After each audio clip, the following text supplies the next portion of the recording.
ਲਾਸ਼ ਲੈਣ ਵੀ ਨਹੀਂ ਗਿਆ, ਤੇ ਉਹਦੇ ਲਾਸ਼ ਦਾ ਕਹਿੰਦੇ ਅੰਤਮ ਸੰਸਕਾਰ ਪਟਿਆਲੇ 'ਚ ਕਰ ਦਿੱਤਾ ਜੀ। ਜੀ ਅਗਲੀ ਦੀਪਕ ਜੀ ਗੱਲ ਕਰਦੇ ਜਾਈਏ, ਕਹਿੰਦੇ ਵੀ ਗੱਲ ਤੁਸੀਂ ਸੁਣਾਓ, ਦੱਸੋ ਵੀ ਜਦੋਂ 9ਵੀਂ ਜਮਾਤ ਦੀ ਵਿਦਿਆਰਥਣ ਬਣੀ ਫਾਜ਼ਿਲਕਾ ਦੀ SSP। ਬਿਲਕੁਲ ਜੀ, ਫਾਜ਼ਿਲਕਾ ਦੇ ਵਿੱਚ ਇਸ ਮੌਕੇ ਕੱਲ ਇੱਕ ਦਿਨ ਦੇ ਲਈ ਖੁਸ਼ਦੀਪ ਕੌਰ SSP ਬਣੀ। ਅਸਲ 'ਚ ਉੱਥੇ ਸਾਡੀ ਵੱਡੀ ਖਿਡਾਰਨ ਪੰਜਾਬ ਦੀ ਅਵਨੀਤ ਕੌਰ ਸਿੱਧੂ ਹੈ ਜਿਹੜੀ, ਹੈ ਨਾ, ਉਹ ਇਸ ਮੌਕੇ SSP ਹੈ। ਤੇ ਅਵਨੀਤ ਕੌਰ ਸਿੱਧੂ ਇੱਕ ਚੰਗੀ ਖਿਡਾਰਨ ਦੇ ਨਾਲ ਨਾਲ ਇੱਕ ਸੁਲਝੀ ਹੋਈ ਧੀ ਵਜੋਂ ਵੀ ਆਪਣੀ ਪਹਿਚਾਣ ਰੱਖਦੀ ਹੈ। ਤੇ ਉਸ ਨੇ ਇੱਕ ਆਨਲਾਈਨ ਇੱਕ ਵਿਦਿਆਰਥਣ ਨੇ ਉਹਦੇ ਨਾਲ ਸੰਪਰਕ ਕੀਤਾ, ਤੇ ਉਹ ਬੱਚੀ ਨੇ ਮਤਲਬ ਕਿ ਕਿਹਾ ਕਿ ਜੀ ਮੈਂ ਬਣਨਾ ਚਾਹੁੰਦੀ ਹਾਂ SSP, ਮੈਨੂੰ ਦੱਸੋ ਜੀ ਇਹਦੇ ਲਈ ਕੀ ਕਰਨਾ ਹੁੰਦਾ, ਕਿਵੇਂ ਤਿਆਰੀ ਹੁੰਦੀ ਹੈ।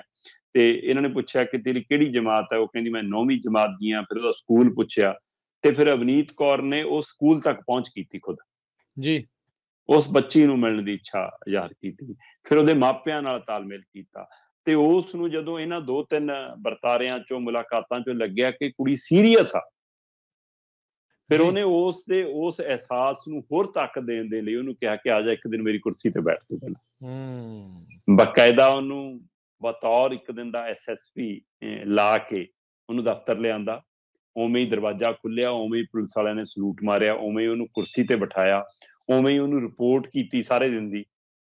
ਤੇ ਫਿਰ ਇਹੀ ਨਹੀਂ, ਅਵਨੀਤ ਕੌਰ ਉਹਨੂੰ ਖੁਦ ਗੱਡੀ 'ਚ ਬਿਠਾ ਕੇ ਸਿਟੀ ਥਾਣੇ ਵੀ ਲੈ ਗਈ। ਠੀਕ ਹੈ ਨਾ, ਤੇ ਪੁਲਿਸ ਦੀ ਮੀਟਿੰਗ 'ਚ ਵੀ ਲੈ ਗਈ। ਥਾਣੇ ਵਾਲਿਆਂ ਨੇ ਵੀ ਸਾਰੀ ਜਾਣਕਾਰੀ ਦਿੱਤੀ, ਉਸੇ ਤਰ੍ਹਾਂ ਸਵਾਗਤ ਕੀਤਾ ਕਿ ਸਾਡੀ SSP ਆਈ ਆ। ਸੋ ਉਸਨੂੰ ਪੂਰਾ ਅਹਿਸਾਸ ਕਰਾਇਆ ਗਿਆ। ਤੇ ਉਹ ਤੋਂ ਬਾਅਦ ਜਦੋਂ ਉਹਨੂੰ ਮੀਡੀਆ ਕਰਮੀਆਂ ਨੇ ਪੁੱਛਿਆ ਕਿ ਕਿਵੇਂ ਲੱਗਿਆ, ਕਹਿੰਦੀ ਚੰਗਾ ਤਾਂ ਬਹੁਤ ਲੱਗਿਆ, ਪਰ ਸਵਾਦ ਉਸ ਦਿਨ ਆਊਗਾ ਜਿਸ ਦਿਨ ਸੱਚੀ ਮੁੱਚੀ ਬਣੂਗੀ। ਹੁਣ ਸੱਚੀ ਮੁੱਚੀ ਉਹ ਬਣੂਗੀ। ਕਹਿੰਦੀ ਕਿਆ ਬਾਤ। ਹੁਣ ਕਹਿੰਦੀ ਕਿ ਪਹਿਲਾਂ ਮੇਰੀ ਇਹ ਇੱਛਾ ਹੀ ਸੀ, ਪਰ ਹੁਣ ਮੈਂ ਦ੍ਰਿੜ ਫੈਸਲਾ ਕਰ ਲਿਆ ਕਿ ਹੁਣ ਤਾਂ ਮੈਂ SSP ਲੱਗਣਾ ਹੀ ਲੱਗਣਾ। ਤੇ ਜਿੱਦਣ ਲੱਗ ਗਈ ਉਦਣ ਕਹਿੰਦੀ ਫਿਰ ਨਸ਼ਿਆਂ ਵਾਲਿਆਂ ਨੂੰ ਨਹੀਂ ਛੱਡਦੀ। ਠੀਕ ਹੈ, ਕਹਿੰਦੀ ਮੈਂ ਨਸ਼ਾ ਮੁਕਾਉਣਾ ਚਾਹੁੰਦੀ ਹਾਂ ਕਿ ਜਿਹੜੀ ਮੈਂ ਕਹਿੰਦੀ ਮੈਨੂੰ ਬਹੁਤ ਦੁੱਖ ਹੁੰਦਾ ਜਦੋਂ ਮਾਵਾਂ ਦਾ ਹੱਥੜੇ ਮਾਰ ਕੇ ਰੋਂਦੀਆਂ ਨੇ, ਜਦੋਂ ਭੈਣਾਂ ਰੋਂਦੀਆਂ ਨੇ, ਜਦੋਂ ਬੱਚੇ ਕਹਿੰਦੀ ਉਹ ਹੁੰਦੇ ਨੇ। ਇਸ ਲਈ ਕਹਿੰਦੀ ਮੈਂ ਉਹ ਨਸ਼ੇ ਦਾ ਜ਼ਹਿਰ ਮੁਕਾਉਣਾ ਚਾਹੁੰਦੀ ਹਾਂ, ਤੇ ਉਹਦੇ ਲਈ ਮੈਂ ਮਤਲਬ ਕਿ ਪੱਕੇ ਤੌਰ ਤੇ SSP ਲੱਗਣਾ ਚਾਹੁੰਦੀ ਹਾਂ। ਉਹਦੇ ਮਾਪਿਆਂ ਨੇ ਵੀ ਕਿਹਾ ਕਿ ਜੋ ਹੌਸਲਾ ਸਾਨੂੰ ਅਵਨੀਤ ਕੌਰ ਸਿੱਧੂ ਹੋਰਾਂ ਨੇ ਦਿੱਤਾ, ਤੇ ਉਹਦੇ ਨਾਲ ਸਾਡੇ 'ਚ ਵੀ ਇਹ ਤਾਕਤ ਆਈ ਹੈ ਕਿ ਅਸੀਂ ਵੀ ਚਾਹੇ ਸਧਾਰਨ ਘਰ ਤੋਂ ਆਮ ਪਰਿਵਾਰ ਚੋਂ ਆ, ਪਰ ਅਸੀਂ ਹੁਣ ਆਪਣੇ ਬੱਚੇ ਨੂੰ SSP ਬਣਾਉਣ ਦੇ ਲਈ ਪੂਰਾ ਜ਼ੋਰ ਲਾਵਾਂਗੇ। ਔਰ ਅਵਨੀਤ ਨੇ ਕਿਹਾ ਕਿ ਜਿਹੀ ਜੀ ਗਾਈਡਲਾਈਨ ਦੀ ਮੇਰੀ ਜ਼ਰੂਰਤ ਆ, ਮੈਂ ਹਮੇਸ਼ਾ ਨਾਲ ਸਾਥ ਦਊਂਗੀ। ਮੈਂ ਦੱਸਵਾਂ ਕਿ ਇਸੇ ਤਰ੍ਹਾਂ ਪਹਿਲਾਂ ਵੀ ਇਸੇ ਫਾਜ਼ਿਲਕਾ ਦੇ ਵਿੱਚ ਭੁਪਿੰਦਰ ਸਿੰਘ ਜਦੋਂ SSP ਸੀ, ਉਹਨਾਂ ਨੇ ਵੀ ਇੱਕ ਬਿਮਾਰ ਬੱਚਾ ਸੀਗਾ, ਪੀੜਤ ਬੱਚਾ ਸੀਗਾ, ਥੈਲੋਸੀਮੀਆ ਦਾ ਪੀੜਤ ਬੱਚਾ, ਉਸ ਨੂੰ ਵੀ ਹੈ ਨਾ ਇੱਕ ਦਿਨ ਦਾ SSP ਬਣਾਇਆ ਸੀਗਾ। ਸੋ ਇਸ ਲਈ ਇਹ ਵਰਤਾਰਾ ਪਹਿਲਾਂ ਵੀ ਵਾਪਰਿਆ, ਤੇ ਹੁਣ ਵੀ ਉਸੇ ਤਰ੍ਹਾਂ ਦੀ ਇੱਕ ਉਦਾਹਰਨ ਅਵਨੀਤ ਕੌਰ ਹੋਰਾਂ ਨੇ ਪੇਸ਼ ਕੀਤੀ। ਤੇ ਉਹਨਾਂ ਨੂੰ ਵੀ ਲੋਕ ਵਧਾਈ ਦੇ ਰਹੇ ਨੇ, ਉਹਨਾਂ ਦੇ ਜਜ਼ਬੇ ਨੂੰ ਵੀ ਵਧਾਈ ਦੇ ਰਹੇ ਨੇ।